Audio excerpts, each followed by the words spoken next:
नमस्कार बंधुगण।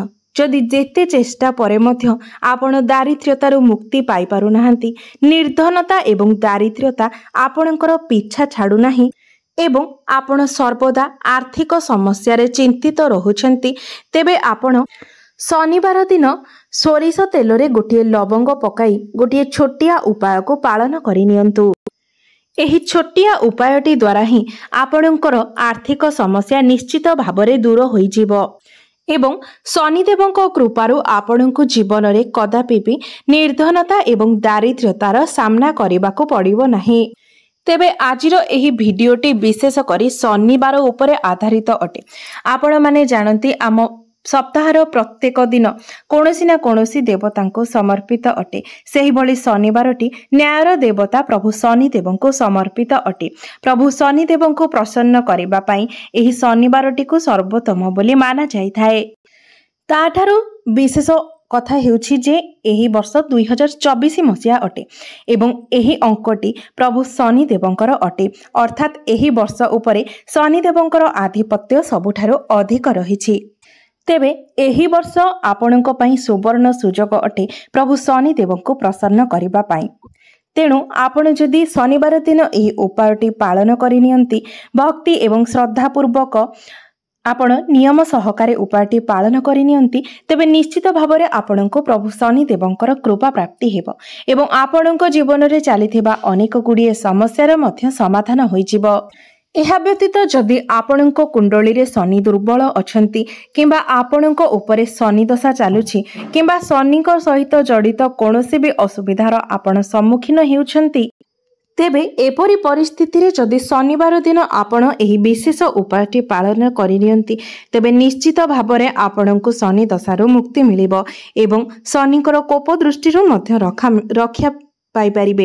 एहा व्यतीत आपणଙ୍କୁ प्रभु शनि महाराजकर विशेष कृपा मध्य प्राप्त हेबो एवं शनिदेवंकर कृपा प्राप्त हेबा अर्थ आपणଙ୍କୁ जीवन रे से सबु किछि प्राप्त हेबो जहा आपणଙ୍କର इच्छा रहिछि।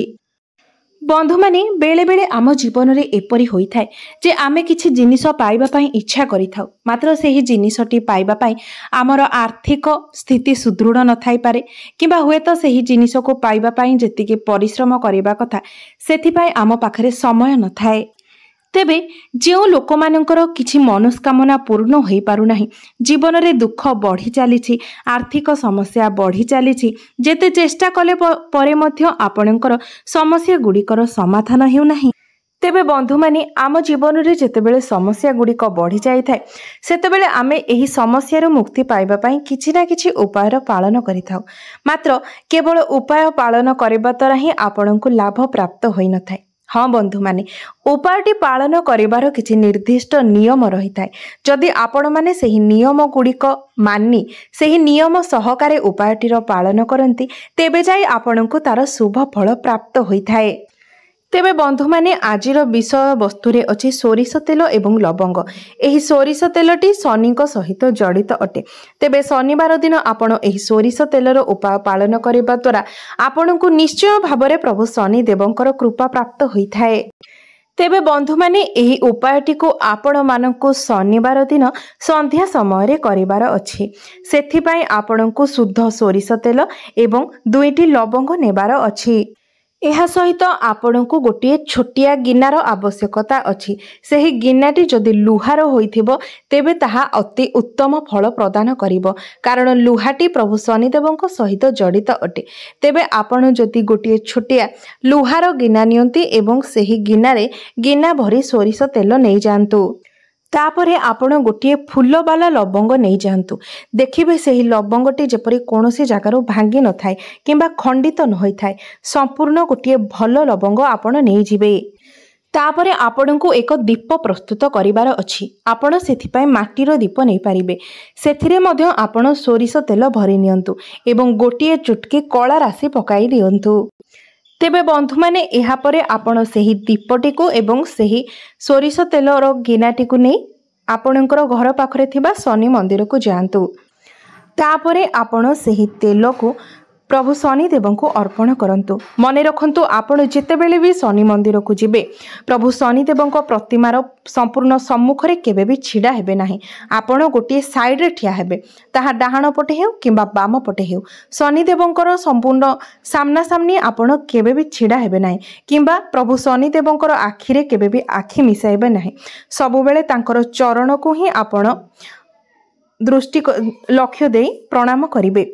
तेबे आपण मंदिर को जीवा परे कोनोसी गोटे डाहाण पटे किंबा बाम पटे ठिया होई प्रभु शनिदेव को सेही सोरिष तेलटी अर्पण करंतु। आउ गोटे गुरुत्वपूर्ण कथा हेउछि एही उपायटी केवल पुरुष माने ही करि पारिबे, कारण नारी माने शनिदेव को छुअंती नाही किंबा शनिदेवंकर प्रतिमा पाखरे छिड़ा हुअंती नाही। एही कथाटी को सबु बेले मने रखिबे। नारी माने केवल शनिदेव को ही नुहे, शनिदेव प्रभु हनुमान एवं शिवलिंग को नारी माने छुईबा अनुचित अटे। तेबे आपण जेतेबेले प्रभु शनिदेव को तैलटी अर्पण करुछंती तापरे प्रभु शनिदेवंकर चरण को चाहि निजर समस्या गुडी को जणांतु एवं प्रभु शनिदेवंक निकट रे क्षमा प्रार्थना करंतु जे हे प्रभु मु जदि मोर जानतरे किंबा अजाणतरे किछि भी भूल करिछि सेथिपाई आपण मते क्षमा प्रदान करंतु। मु यथाशक्ति चेष्टा करिबी जे पुणी थरे एपरि भूल न करिबा पाई। तेबे आपण मते एतिके आशीर्वाद करंतु जेमिति मो जीवन रे चलीथिबा सब समस्या गुड़िक समाधान होई जिवो। आपणकर कृपा पाइले मो जीवनर सब समस्या निश्चित भावरे दूर होई जिवो। एपरि भावरे आपण प्रभु शनिदेवंक निकटरे प्रार्थना करंतु। तापरे आपण नेइथिबा सेही दीपटी को प्रभु शनिदेवंक उद्देश्य रे प्रज्वलित करंतु। तेबे मने रखंतु एही उपायटी आपण निज मनरे भक्ति एवं श्रद्धा रखी संपूर्ण विश्वास रखी उपायटी को पालन करिवार आवश्यकता अछि एवं नियम सहकारे मध्य पालन करिवा आवश्यकता अछि। जेउ दिन आपण एही उपायटी को पालन करूछंती से दिन आमिष भक्षण करिवे नाही, मद्यपान किंबा कोनोसी निशा द्रव्यर सेवन करिवे नाही, कारण एपरि करुथिबा लोकंकु केबे भी प्रभु शनिदेवंकर कृपा प्राप्ति होई न थाए। से दिन सारा आपण चेष्टा करिवे जेपरि आपण काहाको मिथ्या न कहंती किंबा काहा सहित खराब आचरण न करंती। संपूर्ण दिनटी आपणको बहुत ध्यानर सहकारे बिताइबार अछि। सेही दिन सारा आपण तामसिक भोजन ठारू दूरे रुहंतु, सात्विक भोजन आहरण करंतु एवं ब्रह्मचर्य व्रतर मध्य पालन करंतु। तेबे जाहि आपणको उपायटी फलप्रद हेबो। तेबे बंधु माने एही उपायटी को आपणको कम से कम लगातार 3टी शनिवार पर्यंत करिवार अछि एवं संध्या समय ही आपण को एही उपायटीर पालन करिवार अछि। तेबे बंधु माने आउ गोटे कथा हेउछि, जदि आपण शनिवार दिन प्रभु शनिदेवंक उद्देश्य रे एही उपाय पालन करिबा सहित प्रभु हनुमानंकर पूजा आराधना करी तांक निमित्त मध्य कोनोसी उपायर पालन करि नियंती तेबे आपणको जीवन रे केबे भी शनि दशारे पीड़ित हेबाकू पड़ी न थाए किंबा शनिदेवंक सहित जड़ित कोनोसी भी असुविधार सम्मुखीन हेबाकू पड़ी न थाए। तेबे आपण जदि शनिवार दिन सोरिष तेलर दीपरे 2टी फूलवाला लवंग पकाई प्रभु हनुमानंक मंदिर को जाई प्रभु हनुमानंक उद्देश्य रे प्रज्वलित करंती एवं हनुमान चालीसार पाठ करंती, सेही व्यक्तिंक जीवन रे केबे भी शनि दशा आसी न थाए, कारण निजे प्रभु शनिदेव कहिसेंती मोर जेउ भक्त प्रभु हनुमानंकर पूजा आराधना करि थाए सेमानंक जीवन रे मु केबे भी पीड़ा देई न थाए। तेबे बंधु माने एहा व्यतीत आपण शनिवार दिन केबे भी कला रंगर वस्तु जेमिति कि बिरी डाली, सोरिष, कला राशि, कला रंगर जोता कहीं जोता ही आपण शनिवार दिन किनिबे नाही। लुहार वस्तु, सोरिष तेल, लुण एसबु जिनिस मध्य आपण शनिवार दिन किनिबे नाही, कारण एसबु जिनिस शनिवार दिन किनिबा द्वारा आपणको शनि दशा भोग करबाकू पड़ी थाए। तेबे बंधु माने आपण जदि शनिवार दिन श्रद्धा भक्ति एवं विश्वासर सहित नियम सहकारे एही उपायटीर पालन करि नियंती तेबे निश्चित भावरे आपणक जीवनरु शनि दशा हटि जीव, शनि को कोप दृष्टिरो आपणको रक्षा मिलिबो एवं आपणको शनि देवंकर विशेष कृपा प्राप्त हेबो। बंधु माने मोर एही भिडियोटी जदि आपण मानकु भलो लागिथाय तेबे भिडियोटी को लाइक करी चैनल टी को सब्सक्राइब करिदेबे एवं कमेंट बॉक्स रे जय शनिदेव निश्चय लिखिबे।